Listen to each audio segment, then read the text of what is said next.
Okay, I have 1 minute past. Do you guys have any questions or concerns that you want to raise with me before we get started? Glad to see we're still here. All right, so let me share screen.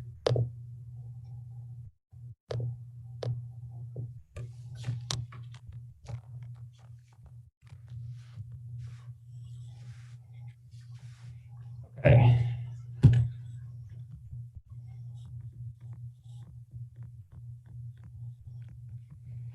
So last time we spent much of the class discussing measurements in quantum mechanics, the probabilistic nature of the measurements.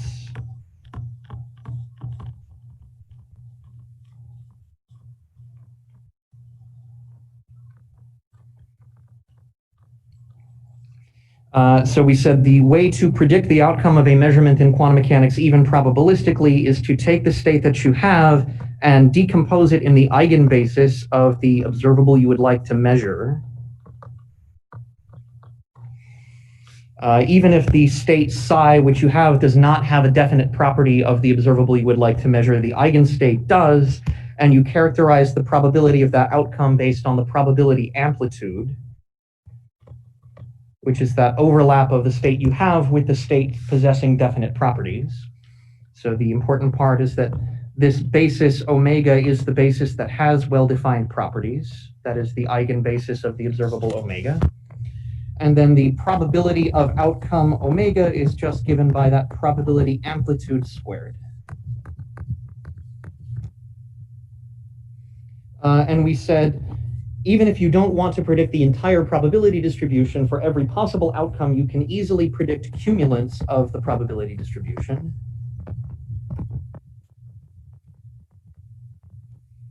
In principle, you can calculate as many cumulants as you want, but often the first couple of them are sufficient.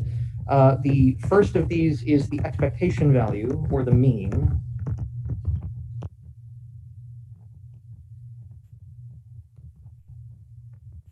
And that average of the observable omega over its probability distribution is defined to be the sum over all possible outcomes times the probability of that outcome, P of omega I.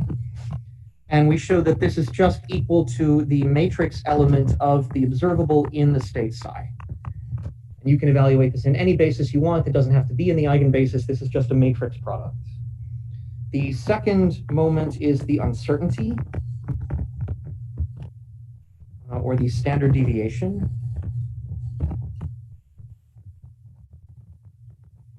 And so we wrote this as delta omega. So this is defined as the sum of the squared deviations. Let me say this is delta omega squared. So I'm really talking about the variance here when it's squared. Omega I minus the mean squared times that probability. Show that this is again just the expectation value of that squared deviation, operator minus its mean squared in that state psi, and then the uncertainty delta omega is the square root of that.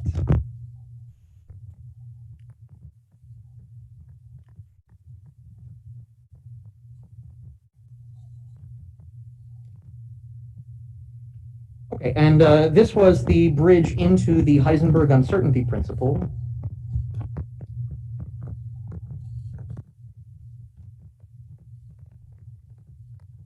Which is where we left off. So last time we derived the most general form of the Heisenberg uncertainty principle. We said for any two observables A and B, the product of their uncertainties is expressible in terms of their commutator and anti-commutator.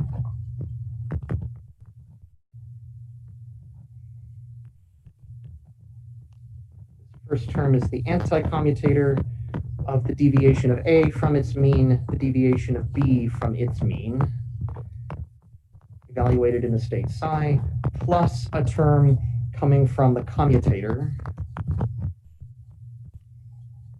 factor of I to make it Hermitian. And the important part was that this result followed only from the Schwarz inequality.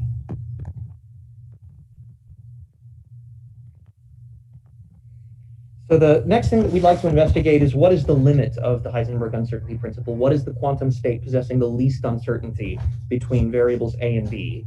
And we'll talk about it specifically for the case of position and momentum, or any canonically conjugate position and momentum. So the claim is that for the operators x and p, the state with minimum uncertainty is a Gaussian.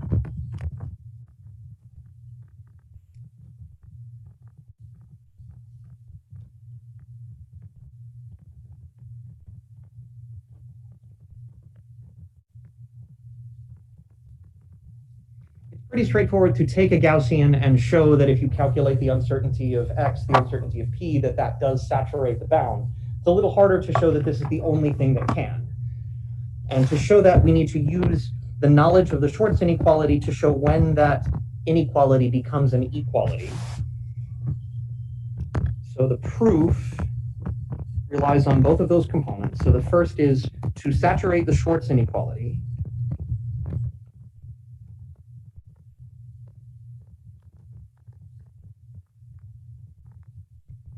So recall that we had obtained this from psi a squared, psi b squared greater than or equal to the absolute value of the overlap, psi a, psi b squared. And this had a geometrical meaning about parallel projection in the form of an inner product or a dot product. And you always lose out some amount of that magnitude of the vector if there's a perpendicular component. So this thing is only equal in the limit when the two vectors are proportional to each other.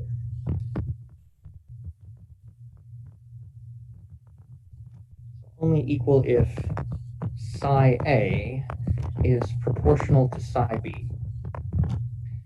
And the specific vectors that we were talking about here were the deviations, let's see, where A minus expectation value of A acting on psi is what we're calling psi A.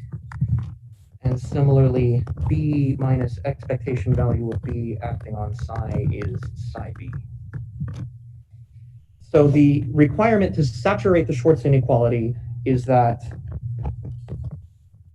A minus its expectation value acting on state psi must be equal to some constant C times B minus its expectation value acting on state psi. So this is necessary to saturate the Schwarz inequality.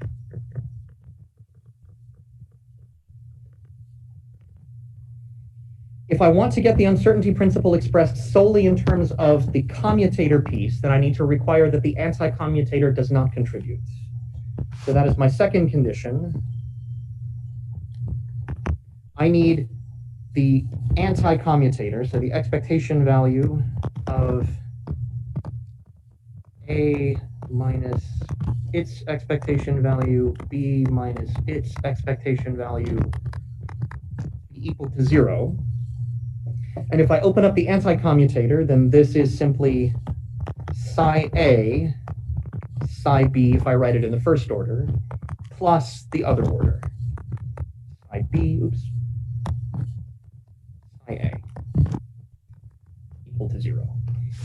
And now if I plug in my constraint that psi A is proportional to psi B, then this is telling me that here I have C star times psi B, and here I have C times psi B.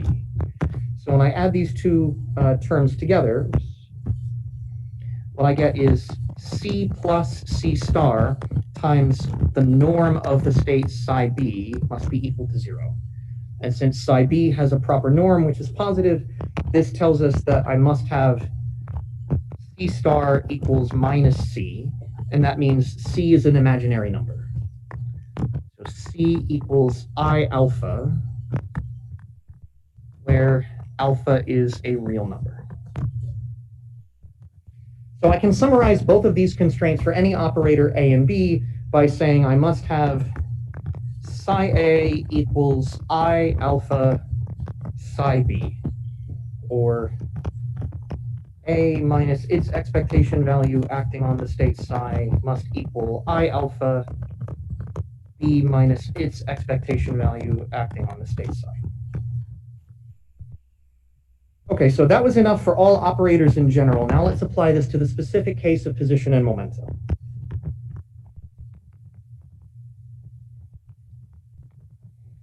So my assumption is going to be, and let me make sure I put this in the right order so I don't mess up my own derivation. I want P minus its expectation value acting on some state psi to be equal to I alpha x minus its expectation value acting on the same state. And I want to solve this equation to find what kind of state psi must be. So to solve this equation, I'm going to write it in a position basis. So let's project on the position basis. That will turn this into a statement which is about differential equations. So if I now have x p minus its expectation value psi equals I alpha x hat minus the mean acting on the state psi, then this is a differential equation. The right-hand side is simple. The mean is just a number, so this is just x times the overlap of psi with position basis x, which is just that mean times the wave function psi of x. This operator here is sitting right next to its own eigenstate. So that means this is just the number x times the same state back. And so again, this term is going to give me x, the variable, times the wave function psi of x. So my right-hand side is simple. I have I alpha x, the variable, minus x, the mean, times the wave function psi of x. On the left-hand side, I again have just a number, the mean average value of p. So this is average value of p, x overlap with psi, which is just average value of p times the wave function psi of x. I've got to work a little bit harder for the momentum operator in the position basis because this is not its own eigenbasis. So for this guy, I have x p psi. And we already know that this is a derivative operator. We work this out in terms of translation. This momentum operator can be written as h bar k with x k psi equals minus I ddx x psi. So this is the usual statement that momentum looks like minus I h bar ddx acting on the wave function psi of x. So having translated this condition into a differential equation, what I have is minus I h bar d psi dx minus expectation value of p psi of x equals I alpha x minus expectation value of x psi of x. And now we want to solve this first order ordinary differential equation.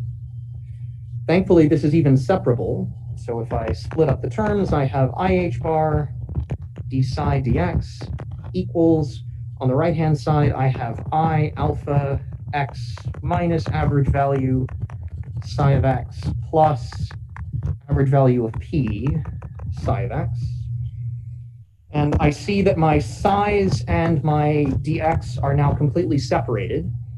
So I can use the trick of splitting the dx to the right side of the equation and moving psi to the left. So this is equivalent to d psi over psi equals, if I also, let's say, move the minus IH bar downstairs, then this is minus alpha x minus average value of x over h bar dx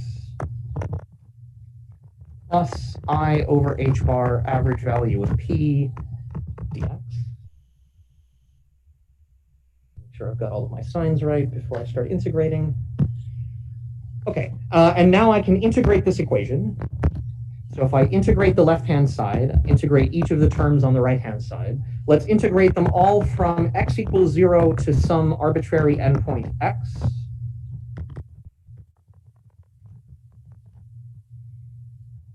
The integral d psi over psi, the antiderivative of this quantity is the natural logarithm. This is natural logarithm of psi, evaluated from x equals 0 to x. And so this is natural logarithm psi of x minus natural logarithm psi of 0. And from the properties of log, you can write this simply as log psi of x over psi of 0. On the right-hand side, thankfully, my integrations are simple. This is just power rule.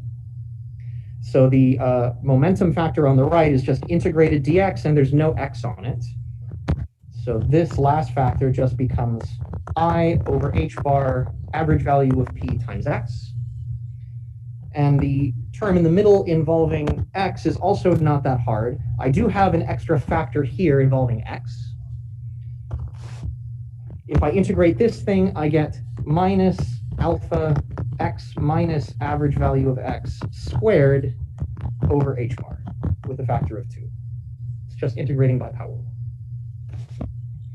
So putting this together, the solution to my equation looks like logarithm psi of x over psi of 0 equals minus alpha over 2 h bar x minus its average value squared plus I over h bar average value of p times x. And now I undo the natural logarithm by exponentiating both sides of the equation, and then I multiply by psi 0. And so I get psi of x equals psi of 0 times the exponentials e to the minus alpha over 2h bar, x minus the mean value squared, times e to the I over h bar, average value of p times x.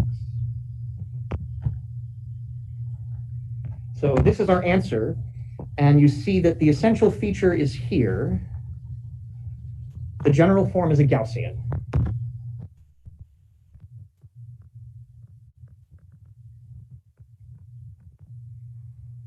And so this means that when I square this thing to get the probability density, p of x equals psi of x squared, I get psi of 0 squared e to the minus alpha over h bar x minus average value of x squared. And when I take the absolute value, then this momentum factor drops out. So the probability distribution is purely Gaussian.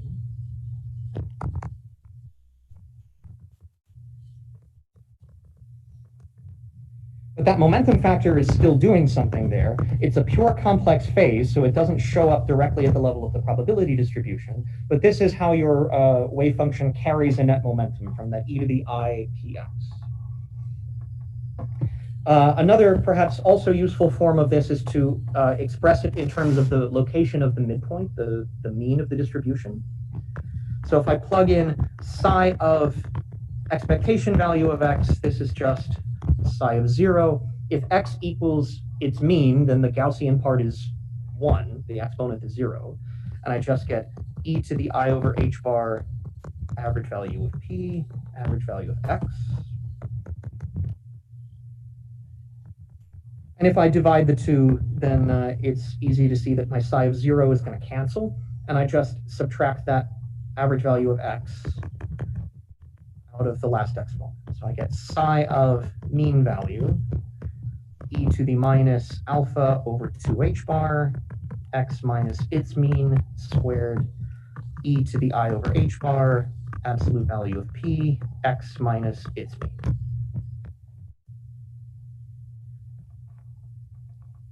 Okay.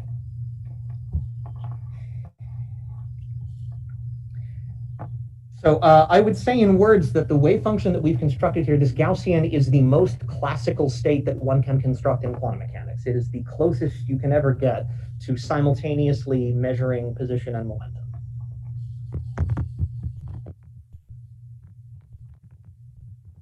Gaussian is the most classical state.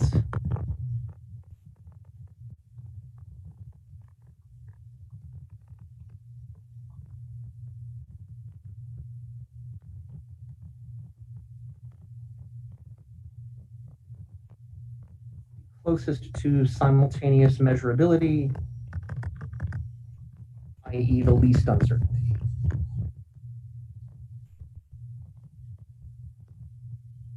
So for the Gaussian and only for the Gaussian, we have expectation value of delta x, expectation value delta p. I guess it doesn't, I don't have to write the expectation value there. These are already defined as being the expectation values. So for the Gaussian, this becomes an equality.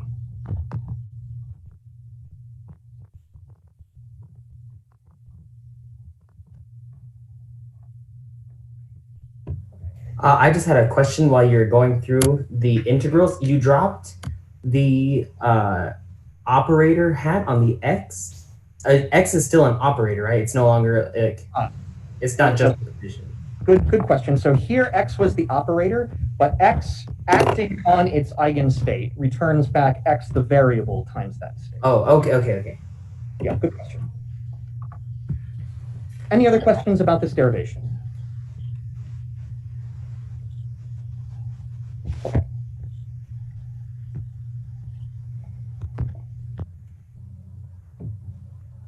So now that we know what the most classical initial state that I can ever prepare in quantum mechanics is, how does quantum mechanics mess it up as a function of time?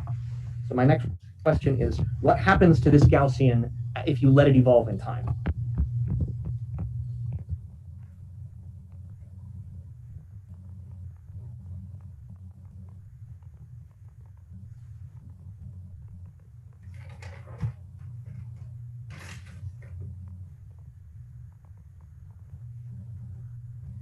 Well, the answer for what happens over time, of course, depends on the Hamiltonian.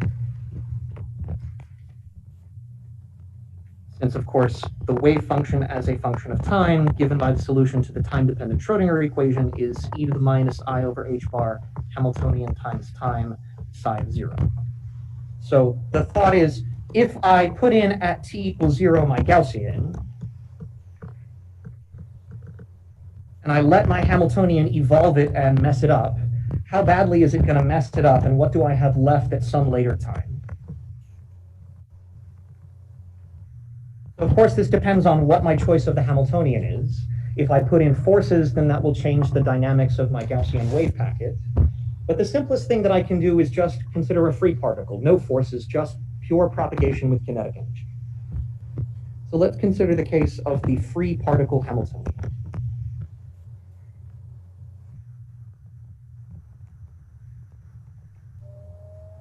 That is setting the potential equal to 0. In that case, my Hamiltonian operator is just p squared over 2m, and there is no potential.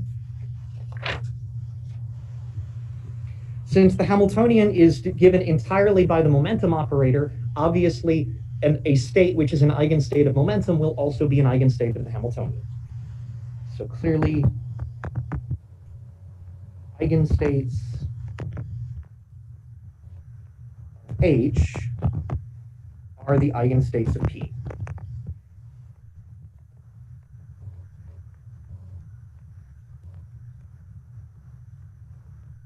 So if momentum operator acting on its eigenbasis yields back momentum eigenvalue times the same state, then the Hamiltonian acting on that state, since it's just given by p squared over 2m acting on that state, is just the variable p squared over 2m times the same state. So the momentum eigenstates are eigenstates of the Hamiltonian. And we already know what these momentum eigenstates are. These are the plane waves.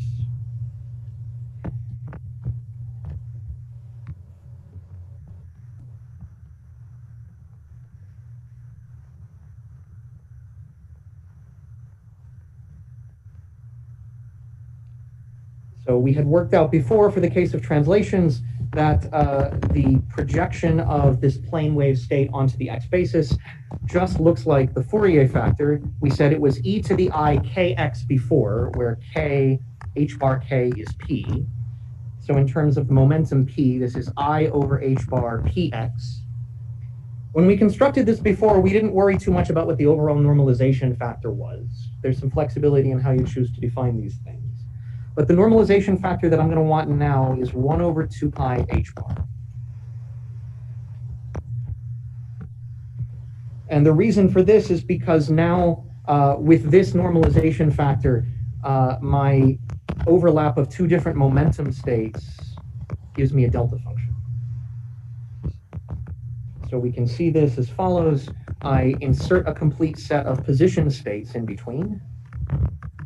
X, X, P prime. I use this normalization, then from both of these states, I get one of those normalization factors. So together I have 1 over 2 pi h bar. Integral dx. I have e to the I p over h bar minus p, I think it's p prime over h bar minus p over h bar x. Yes. The integral over x gives me a delta function. So this is 1 over 2 pi h bar from the normalization factor. This integral gives me a factor of 2 pi. And the delta function that I get is a delta function that has h bar in it. So the 2 pi cancels the reason for the h bar in the denominator is to cancel that dimensionful h bar inside the delta function.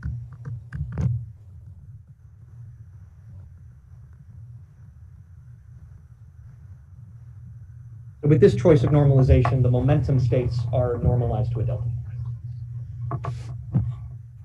Okay, and so with this, we have solved the time-independent Schrodinger equation for the free particle, meaning we have found its eigenstates. H p equals p squared over 2m p with Ex equals square root 2 pi h bar e to the I over h bar ps.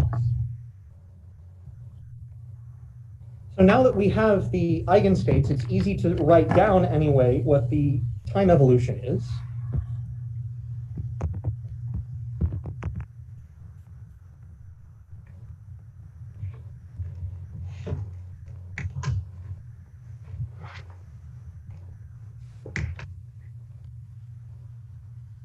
So we said the quantum state psi of t is obtained from psi of t0 through the time evolution operator.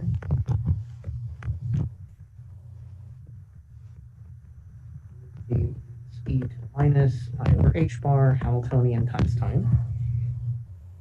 So if I want to know what is my wave function psi of x final t at some later time based on some wave function initially, the definition of this wave function is I take my quantum state psi of t and I project it onto the position x final. I get psi of t from the time evolution operator. So this is u of t psi naught. And if I want to relate this to a wave function, right, so I know that at t equals 0, I'm going to choose my wave function to be this Gaussian. So to write that as a Gaussian wave function, I need to insert some position states here in between. So let's insert a complete set of initial position states. So I'm going to write this as integral dx initial, x final, time evolution operator, x initial, psi naught. Now this quantity is just the initial wave function, so this is psi of x initial and t equals 0. And the transformation from my initial wave function to my final wave function is completely carried by this matrix element of the time evolution operator. Psi of x final t equals integral dx initial, time evolution operator sandwiched between position states, times psi of x initial and t equals 0. So this is actually a very profound equation. Let's unpack this a little bit because this really emphasizes how different quantum mechanics is from classical mechanics. So this initial wave function is spread out over all space. And every point on that wave function, for every possible x initial you started with, there is some probability amplitude to evolve through time and wind up at a final position xf. So this matrix element of the time evolution operator contains really all of the information about the dynamics. This is sometimes called the propagator. And this means that this is the probability amplitude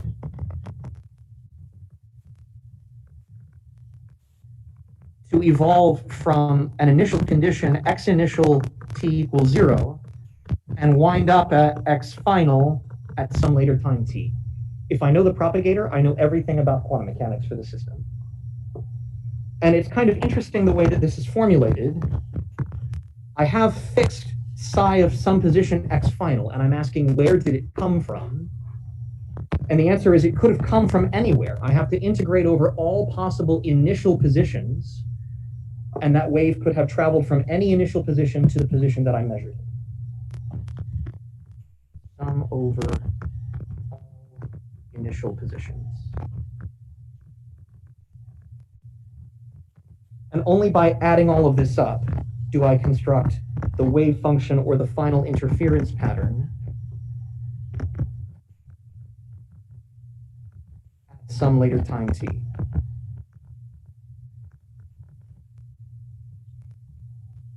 So if I try to sketch a picture to go along with this, it would look something like this. I have a wave function at t equals 0. So psi of x initial t equals 0 as a function of x initial. I don't know, it's some wave. Oh God, that's a terrible wave. That's not much better. And I want to know, what does this wave become at some later time? This is my picture at t equals 0, and psi of x final at some later time t could look different. I don't know, let me see if I can sketch something like that. And so my question is, where does x final come from based on x initial? And the answer is it comes from everywhere. So how do I end up with this particular point being a peak? That answer comes from, well, that same point in the initial state could have propagated from that initial point to there. And that probability amplitude is just given by that overlap of the time evolution operator. But also this point has some probability amplitude to propagate there. All points have some probability amplitude to propagate and wind up there.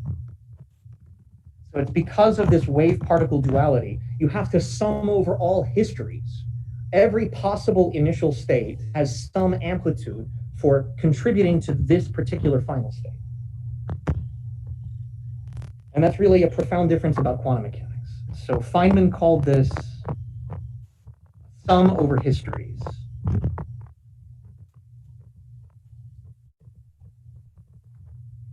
The way that I prefer to phrase this is anything that can happen does happen in quantum mechanics.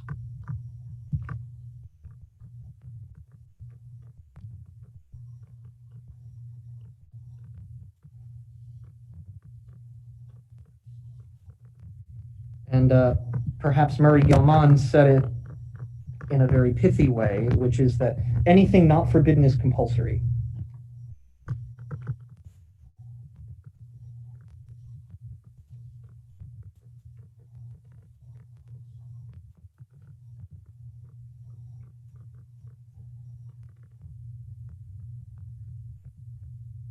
So this is the picture of the propagator.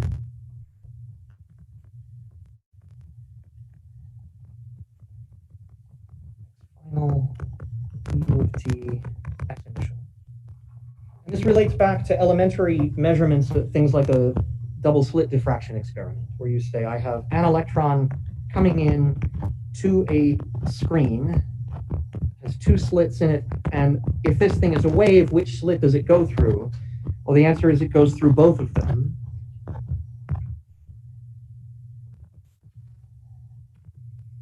And so this interpretation is that if I want to build up, let's say, that interference minimum, that comes from the sum over all possible initial points, the entire initial wave function, and sum over all possible ways to evolve in time and get there. History.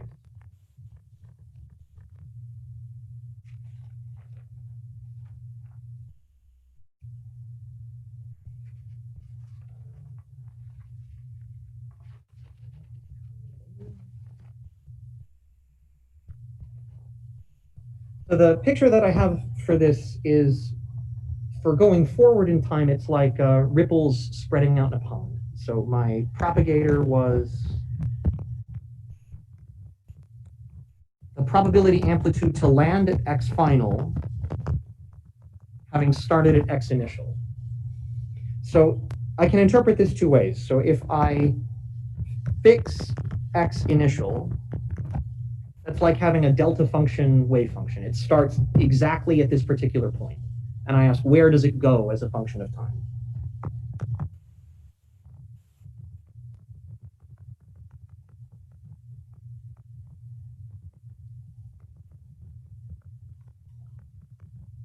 So my picture is something like, I start off with a delta function at x initial, and that's like dropping a rock in a pond.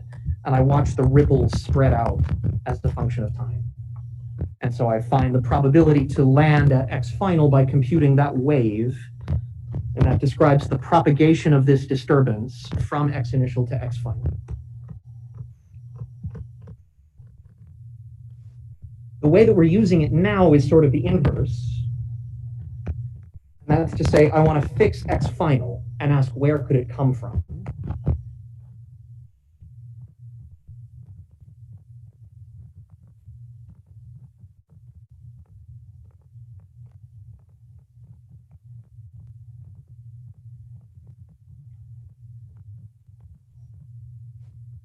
So the propagator has a very close connection to the Green's function in differential equations.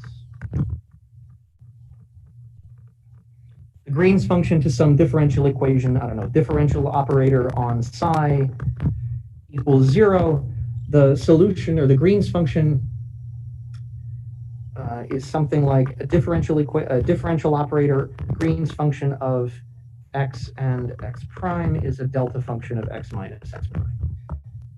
Probably botching the right way to express this, but I wanted to make the conceptual connection between the Green's function, which is telling you, for a differential equation, how does a delta function source propagate through your differential equation? And that's effectively what we have here.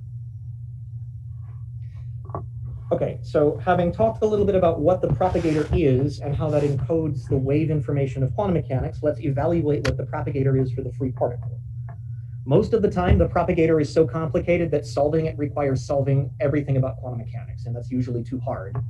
For the free particle, that is one of a couple of cases that it can actually be done exactly.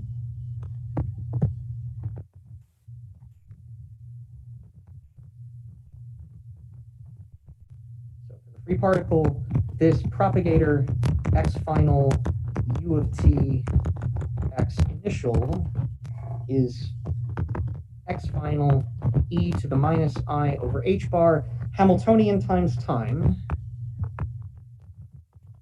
x initial, where for the free particle, that Hamiltonian is p squared over 2m.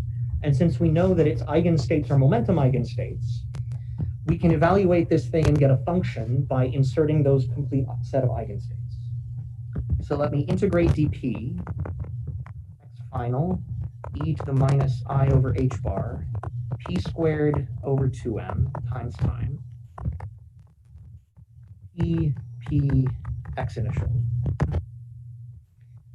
And I've chosen to insert that complete set of eigenstates of the Hamiltonian so that now I know how to evaluate the Hamiltonian on that eigenstate.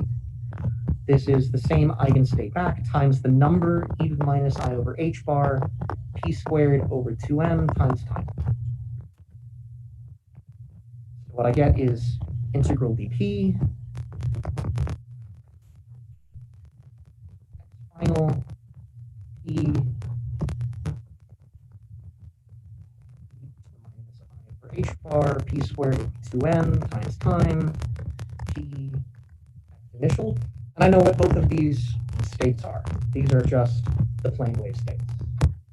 So with our normalization, this is 1 over 2 pi h bar, integral dp, e to the I over h bar, p x initial minus x final. Let me make sure I've got my signs right. No, I have them backwards. So let's put the minus sign there.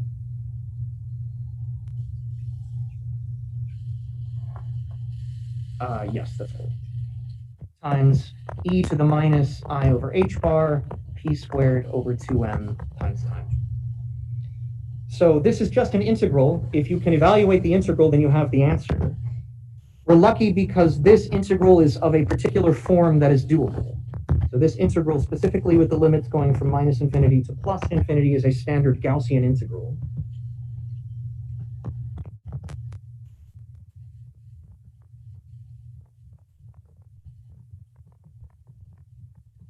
You plug it into Mathematica and hit enter, it will give you the answer. If you care where it comes from, the procedure is pretty straightforward. First, you have to complete the square in the exponents. You have something which is quadratic in P, something which is linear in P. So if I add and subtract the correct constant term, I can write it in something of the form integral dp e to the minus some coefficient p minus whatever, some number squared. And this is the ordinary Gaussian integral. And then this one has the standard answer. So the answer that I always memorized that was worth committing to memory for me is that if I integrate one dimension from minus infinity to plus infinity, e to the minus alpha x squared, this number is obtained and gives you square root pi over alpha. This formula is derived in a pretty clever way. You can't evaluate this integral directly. It's not immediately integrable, but if you square it, multiply two of those things, and then you convert to polar coordinates, and it does become integrable, and that's where the pi comes from integrating over the angle theta. If you'd like to know more about this, Shankar has a nice appendix going through it. But for now, suffice to say that this integral is a standard integral that can be done, and the answer that you get is 2 pi h bar I t m 1/2. So you get some normalization factor, which is ugly, and the answer is again Gaussian. E to the I m 2 h bar t final minus x initial squared.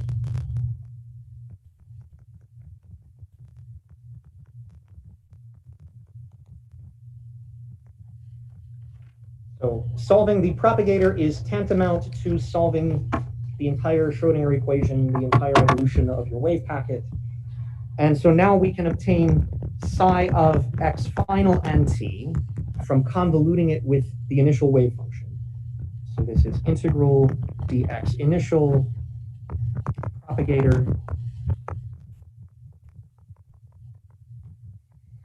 psi initial at position x initial t equals 0. So now let's plug in the specific form where this is a properly normalized Gaussian at t equals 0. We didn't worry too much in our earlier derivation about fixing the normalization of this Gaussian state. If I want it to be normalized to 1, then I end up with a Gaussian of the form psi of x initial 0 equals 1 over pi delta to the fourth, delta squared, fourth normalization factor, e to the I over h bar, p naught, x initial minus x naught, e to the minus x initial minus x naught squared over 2 delta squared. So this is a Gaussian of the form that we derived as having the minimum uncertainty. This particular Gaussian has expectation value of x is this parameter x naught. Expectation value of p is this parameter p naught. The uncertainty is related to the width in the Gaussian here. So the uncertainty delta x in terms of this width delta is delta over square root of 2. And since this is a Gaussian, I know that the uncertainty in p is equal to h bar over 2 times the uncertainty in x. And so this gives me h bar over square root of 2 times delta. So if this is my initial state, I'm going to plug this in, and I'm going to plug the propagator in and see what I get.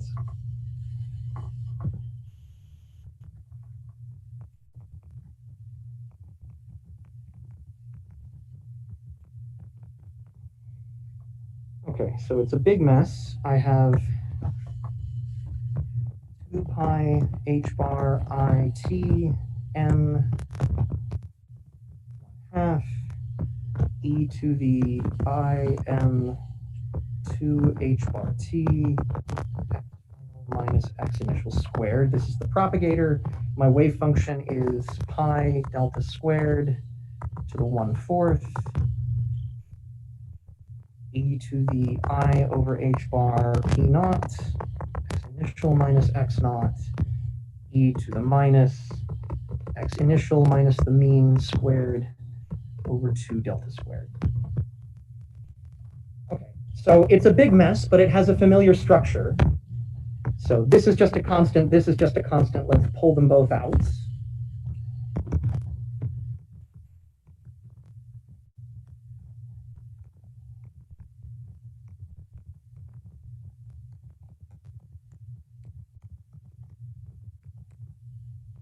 I'm left with integral dx initial e to the I over h bar, x initial minus x naught, e to the minus x initial minus x naught squared over 2 delta squared, e to the I m 2 h bar t, x final minus x initial squared.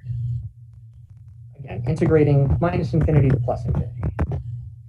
So it looks ugly, but in terms of x initial, it's all up in the exponent, and I have things that are quadratic, and I have things that are linear. Everything else is a constant.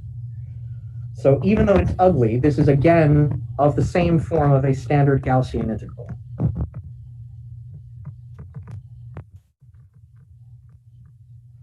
So again, complete the square, make it a perfect square in the exponent, then you can use the standard techniques, and it can be integrated. And what I obtain is I delta squared 1 plus I h bar t over m delta squared, all of this to the 1/4. This is my ugly normalization factor. E to the minus x final minus x, naught, minus p naught over mt squared over 2 delta squared 1 plus I h bar t over m delta squared times e to the I p naught over h bar x final minus x naught minus p naught over m t.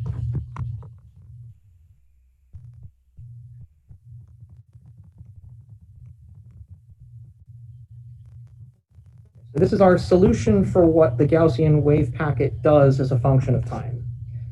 I should comment that I don't necessarily agree with the factors that are listed in the textbook for this expression. So I encourage you to skeptically compare what I have here against Shankar's equation 5.1.15. As far as I can tell, that formula can't be right. It's not a correctly normalized Gaussian. I think what I am showing you here has all the factors correct, but please, if you feel so inclined, double check me. Okay, so there's a lot to unpack about this formula. Let me highlight the 3 main features.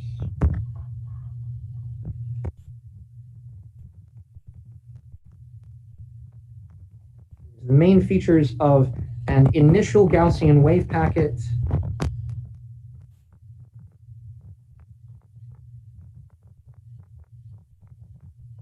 plus free propagation.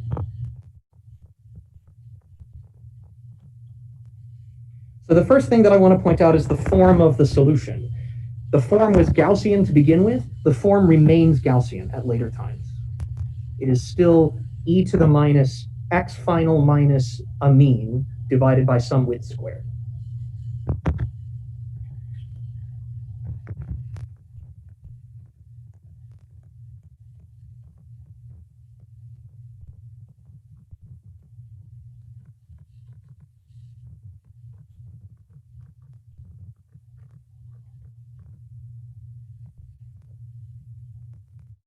This is almost an accident. This usually doesn't happen, that the waveform that you start off with stays of the same form at later times. But in this particular case, this Hamiltonian preserves the shape of the initial condition.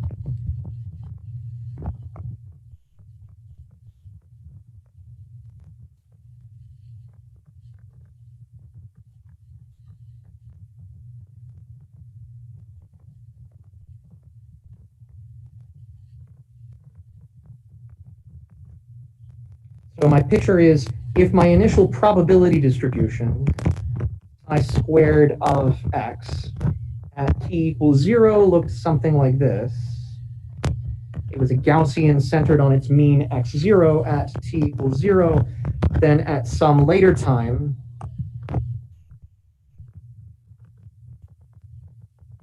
the probability distribution is still Gaussian. Other things about it can have changed, but it still has the form of a correctly normalized Gaussian. So the second feature that I want to point out is the mean of the distribution. Remember that the form of the Gaussian was e to the minus x minus the mean squared. So when I get the solution and I see, oh, look, this thing in the exponent is a Gaussian, it is x minus the mean squared. So that position, the original mean plus something that shifted it, is the new mean.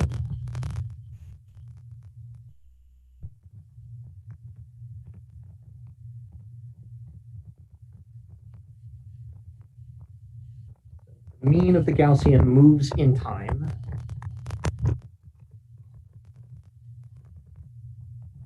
By which I mean, if I take that wave function and I calculate the expectation value, x of t, then I can read off from the Gaussian what the answer is.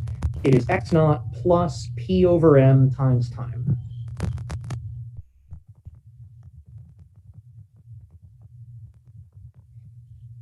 Where x naught was the mean of the Gaussian at t equals 0, plus, and then p naught is the average value of the momentum. And this is a really remarkable equation because p over m is just the velocity, v. So this equation looks like x final equals x initial plus velocity times time, which is your physics kindergarten equation for something moving at constant velocity.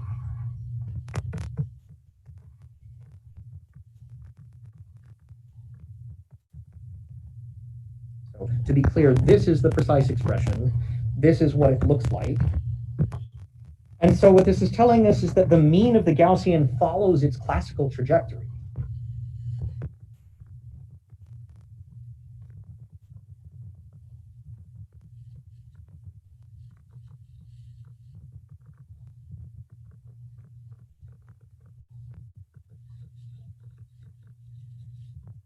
Which in this case just means it moves with constant velocity.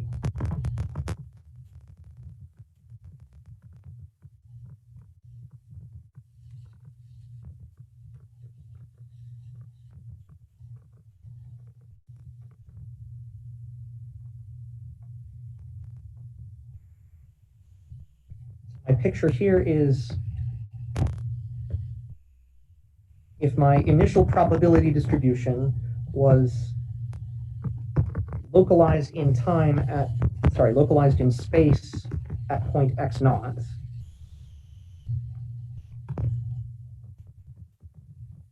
at later times, the entire wave packet moves, x naught plus p naught over m times time.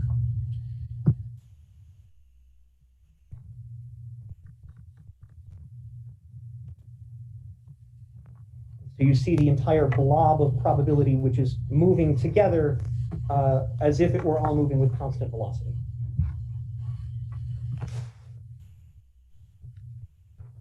So now is probably a good point to mention that this feature is general.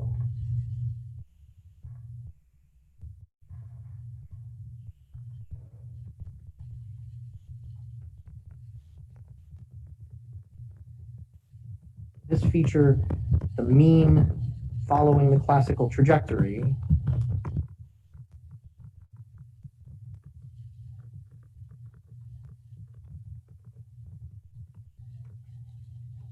And it goes by the name of Ehrenfest's theorem.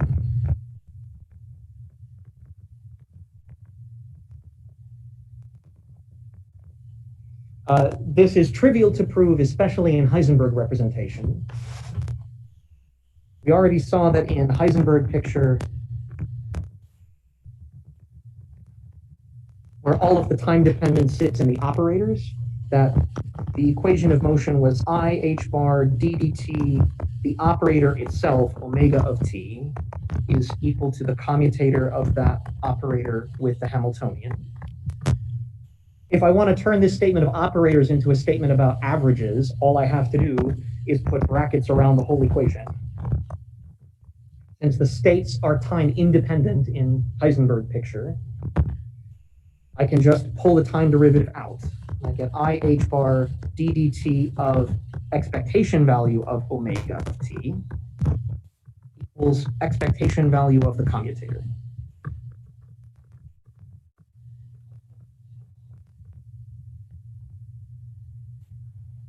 This is Ehrenfest's theorem. If you do it in Schrodinger picture, it's not much harder, but there you have the opposite case where the time derivative in this expression acts on the bra and the ket, but not on the operator. And then you have to add the two together and use product rule. Looks like I have a question in chat. Yes, thank you, Mohammed. The question about the width of the Gaussian is the next topic. I'm getting to that now. Okay, I just wanted to comment about the classical trajectory here. So the last and potentially most important feature is quantum diffusion.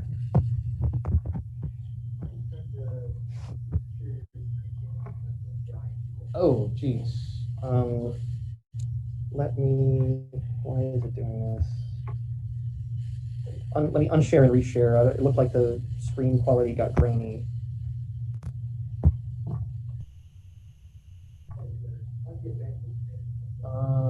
Yeah, that's really weird.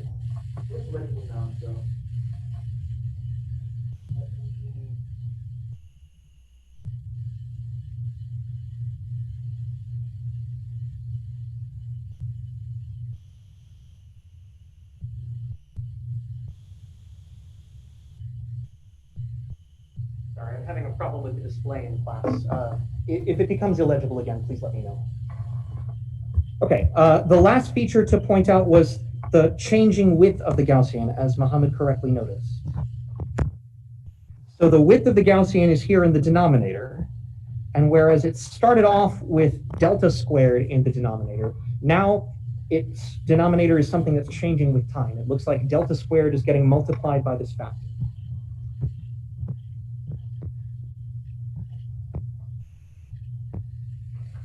So the statement is that the position uncertainty grows as a function of time.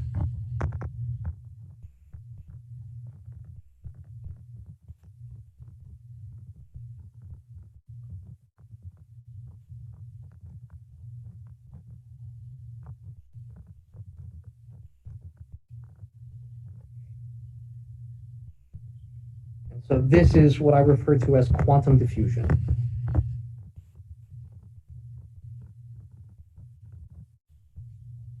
So you can read off the uncertainty delta x of t by just looking at the denominator of the Gaussian. So this is delta over square root of 2 times square root of 1 plus h bar squared t squared over m squared delta to the 4th. And that delta over square root of 2 was the original width of the Gaussian. So I have uncertainty at time t equals uncertainty at time t equals 0 times this factor, square root 1 plus h bar squared t squared over m squared delta to the 4th. So because there was some initial uncertainty in the position, that sticks around and it just expands outward as a function of time. So the initial position uncertainty diffuses outward.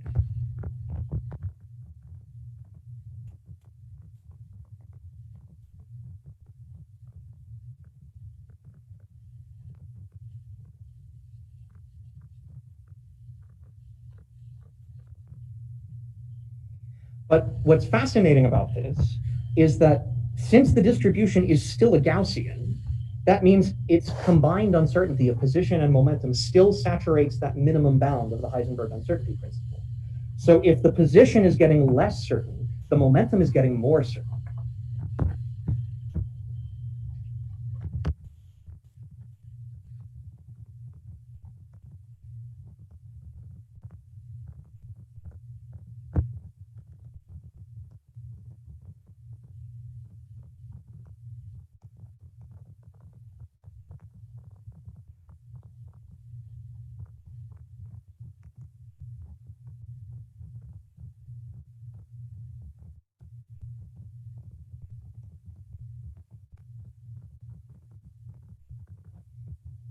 So since I still have delta x of t, delta p of t is equal to h bar over 2 for the Gaussian state, that means my momentum uncertainty delta p of t is h bar over 2, 1 over delta x of t, which is h bar over 2 times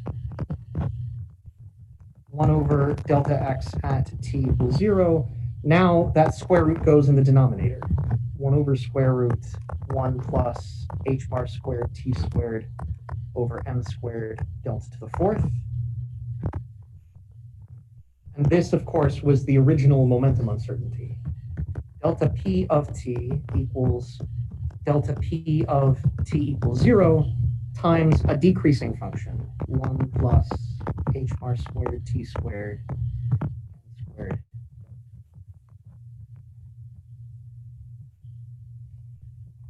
So this is really fascinating. The position momentum broadens and becomes uncertain. The momentum distribution narrows and becomes more certain.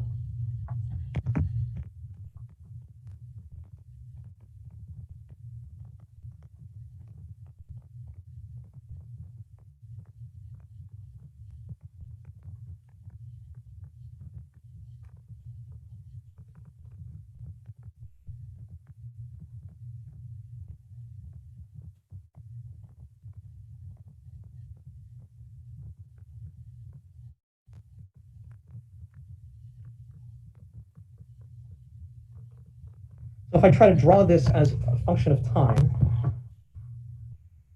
at t equals 0, let me try to draw both in position space and in momentum space. So this is my probability density psi squared as a function of x, along with my probability density psi squared as a function of p.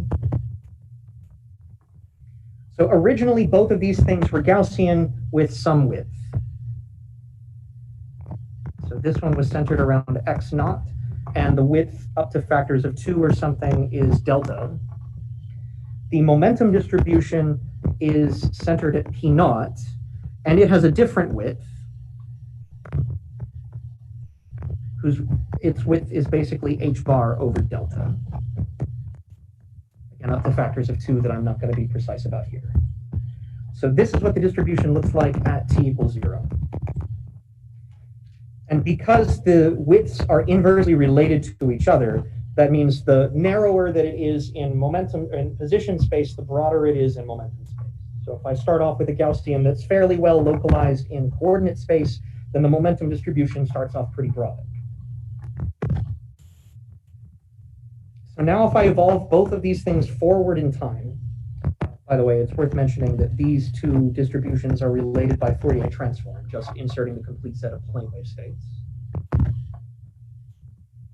If I evolve this forward in time, the center value moves. So what used to be centered at x naught is now centered at x naught plus p naught over m times time.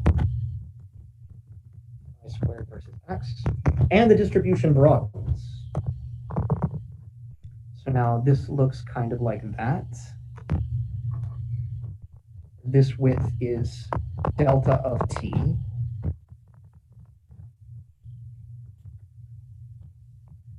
In momentum space, however, the wave packet is becoming more localized. It doesn't translate. The momentum stays fixed, p naught. but it is becoming more and more sharply distributed around P naught. H bar over delta of T. And it's really instructive to consider what happens in the limit now when T goes to infinity.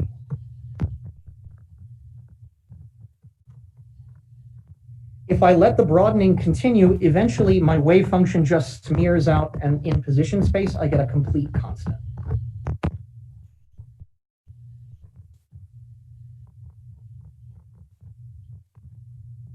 In momentum space, the width of the Gaussian is getting narrower and narrower, and the peak is getting higher and higher. As T goes to infinity, that width goes to 0, and I end up with a delta function.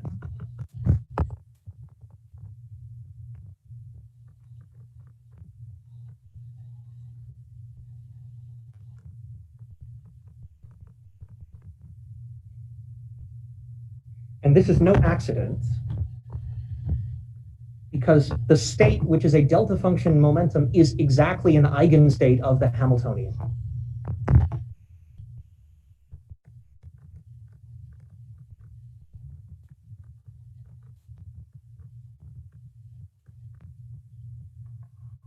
So the way that I view this quantum diffusion process is to say that as a function of time, the Hamiltonian is evolving your initial wave function towards its stationary states.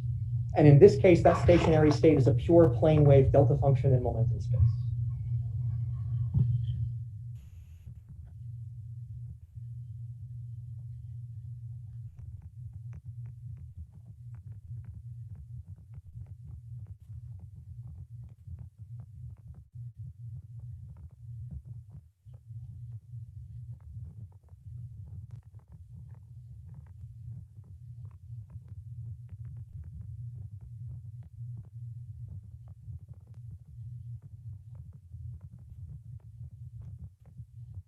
Eigenstates of the Hamiltonian as T goes to infinity, which in this case are the eigenstates of momentum.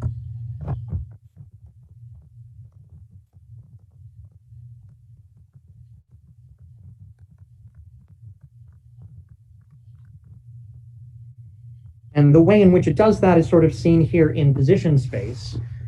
Your wave function contains a distribution of modes. Some of those modes are eigenstates and will be stationary, some of them are not. And as a function of time, the Hamiltonian is going to scramble up all of those pieces and kill some of them off. Everything not in a stationary eigenstate is going to get bounced around to some other state. And so slowly, as a function of time, when you scramble up all of those modes, you accumulate ones that are in the stable state, and that stable state eventually becomes populated by 100%.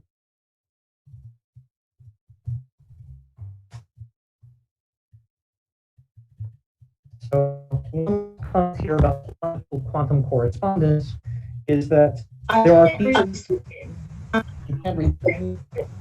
Okay.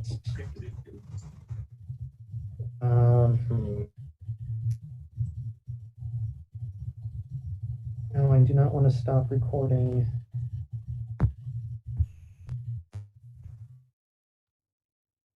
Is that any better?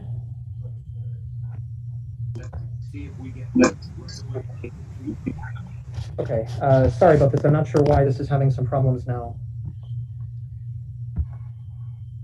Okay, so there are features of this evolution that are classical, and there are features of this that are quantum.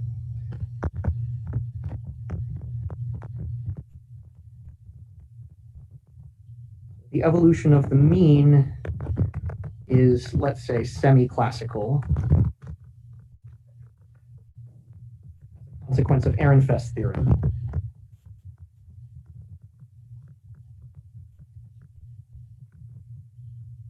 But the inevitable role of quantum diffusion is not.